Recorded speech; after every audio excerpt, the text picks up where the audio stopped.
Assalamualaikum warahmatullahi wabarakatuh. Selamat datang di video analisis akademi saya.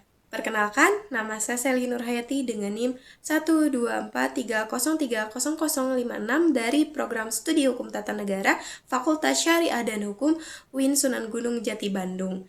Video ini disusun dalam rangka ujian tengah semester genap mata kuliah Ilmu Perundang-undangan di bawah bimbingan Bapak Ali Rinenggo, SPD MPD. Pada kesempatan ini, saya akan menganalisis salah satu peraturan perundang-undangan yang paling kontroversial dalam sejarah hukum Indonesia, yaitu Undang-Undang Nomor 11 Tahun 2020 tentang Cipta Kerja yang kemudian ditindaklanjuti dengan Peraturan Pemerintah Pengganti Undang-Undang atau Perpu Nomor 2 Tahun 2022 dan ditetapkan menjadi Undang-Undang Nomor 6 Tahun 2023. Dalam analisis ini mencangkup norma hukum, sumber hukum formil dan material, asas-asas pembentukan perundang-undangan hingga rekomendasi perbaikan. Oke, sebelum masuk ke dalam analisis yang mendalam, mari kita pahami terlebih dahulu kronologis lahirnya UU Cipta Kerja ini. Pada tahun 2019, Presiden Joko Widodo menyampaikan gagasan untuk menyederhanakan regulasi di Indonesia melalui konsep Omnibus Law. Saat itu Indonesia memiliki lebih dari 8.000 peraturan yang dianggap tumbang tindih dan menghambat investasi serta menciptakan lapangan pekerjaan. Pemerintah kemudian menyusun rancangan Undang-Undang Cipta Kerja yang memuat perubahan terhadap lebih dari 79 undang-undang sekaligus dalam satu naskah. RUU ini disahkan kepada DPR pada Februari tahun 2020. Lalu pada 5 Oktober 2020 DPR mengesahkan UU Cipta Kerja menjadi UU nomor 11 tahun 2020.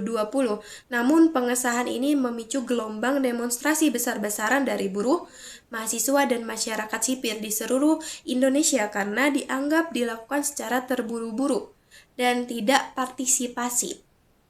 Berbagai pihak kemudian mengajukan judicial review ke Mahkamah Konstitusi, tepatnya pada tanggal 25 November 2021, MK melalui putusan nomor 91/18/2020 menyatakan bahwa UU Cipta Kerja institusional bersyarat. Artinya, undang-undang ini tidak langsung dibatalkan, tetapi cacat secara formil dalam proses pembentukannya dan harus diperbaiki dalam jangka waktu 2 tahun.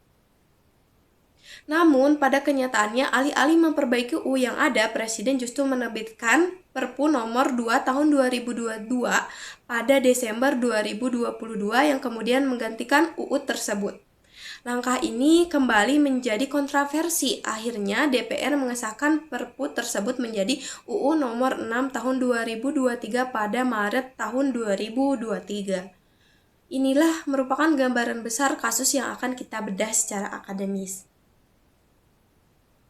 Dalam identifikasi masalah ada 3 persoalan fundamental dalam kasus UU Cipta Kerja, yakni yang pertama, cacat formil dalam proses pembentukan. MK telah mengkonfirmasi bahwa proses legislasi UU ini tidak memenuhi standar partisipasi publik yang bermakna sebagaimana diamanatkan oleh UU P3 dan prinsip bernegara hukum demokrasi. Lalu yang kedua, yaitu delegasi norma yang berlebihan, yakni terlalu banyak pengaturan substantif yang didasarkan atau diserahkan kepada PP yang berpotensi menjadi instrumen dominasi eksklusif dalam menentukan substansi hukum tanpa kontrol legislatif yang memadai.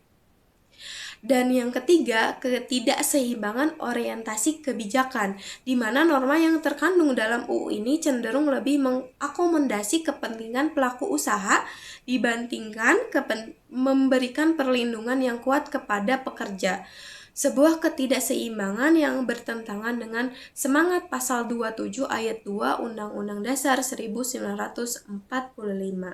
Adapun rekomendasi dan juga solusi. Berdasarkan teori ilmu perundang-undangan, saya merekomendasikan yang pertama ada revisi norma.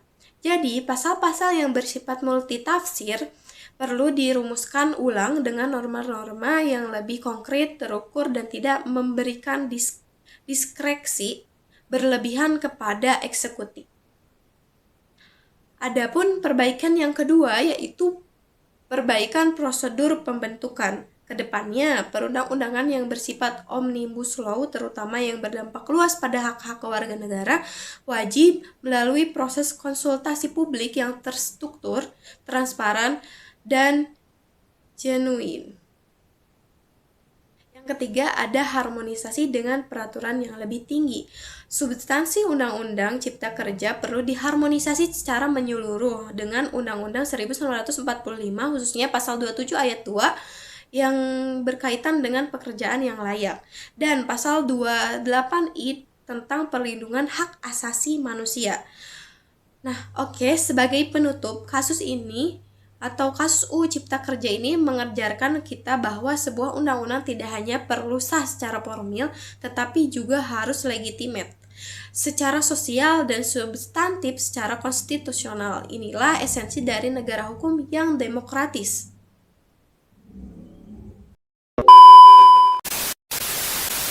Demikian analisis akademis saya mengenai kontroversi dan judicial review Undang-Undang Cipta Kerja. Semoga video ini bermanfaat dan dapat memberikan kontribusi dan pemahaman kita bersama tentang ilmu perundang-undangan. Saya Selly Nurhayati. Wassalamualaikum warahmatullahi wabarakatuh.